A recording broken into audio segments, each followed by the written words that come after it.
მადლობა ეს არის ისეთი საწნოება, აბა მე დღეს პირველად წავიკითხე წიგნებში, რომ თავმდაბლობა არის შესამოსელი ღვთისა და თავმდაბლობას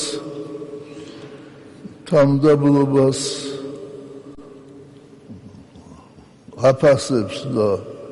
გულში აქვს იმ ადამიანს,